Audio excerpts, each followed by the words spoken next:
मामला भिंड जिले के मेहगांव का है, जहां जानकारी के अनुसार मेहगांव में अपने ससुराल में रह रही ज्योति अचानक 2 मई की रात में गायब हो गई थी, जिसको लेकर ससुराली जन ने मेहगांव थाने में पहुंचकर ज्योति के गुमशुदा होने की रिपोर्ट दर्ज कराई थी। लेकिन कुछ दिनों बाद ही मऊ थाना क्षेत्र के कतरौल दंदरवा रोड पर ग्राम मढ़रौली के पास एक महिला का अध जला हुआ शव मिला।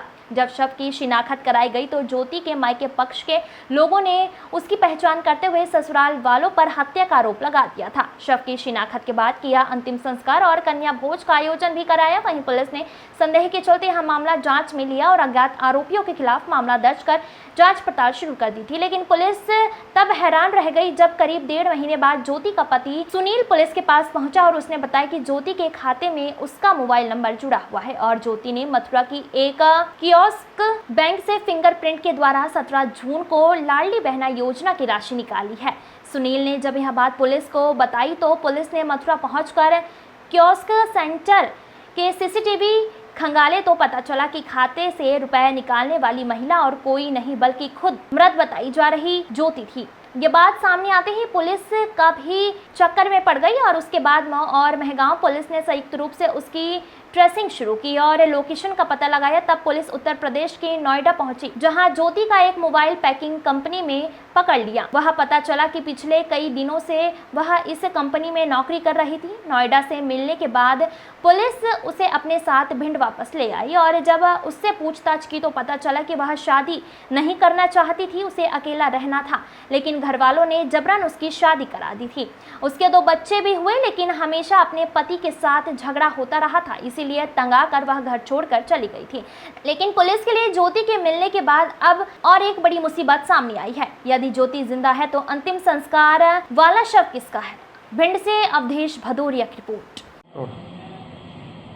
सर, एक अंतिम संस्कार करने के बाद महिला नोएडा में मिली है, पुलिस टीम ने उसको नोएडा से पकड़ा। सर, किस तरह से ये पूरी घटना? देखिए, ये पूरा मामला हमारा जो मऊ थाना है उसकी झांकरी चौकी से संबंधित है।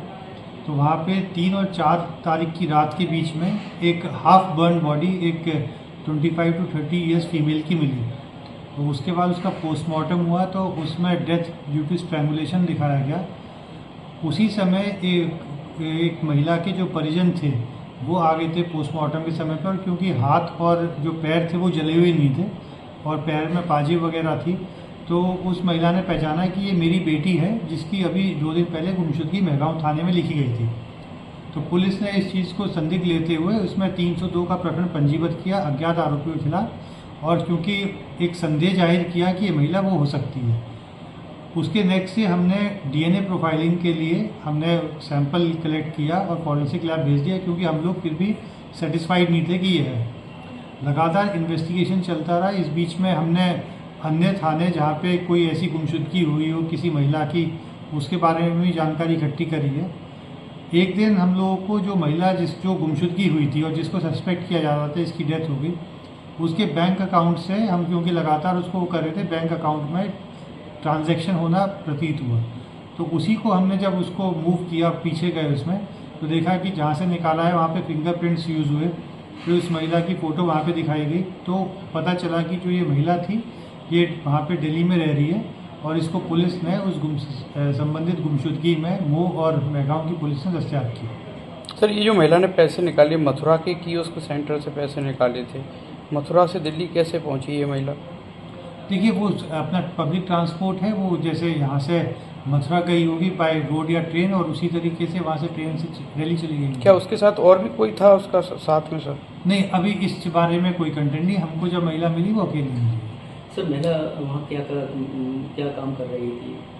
नहीं, ऐसा कुछ कोई खास उसका वो नहीं था, कोई ऐसा नहीं था कि कहीं काम कर रही हो, कोई जॉब कर रही हो, खाली थी। सर, इतने दिन तक महिला बिना अपने मायके पक्ष के और ससुराल पक्ष के पुलिस को बताए इतनी दूर रही, अभी पूछताछ में क्या बताया?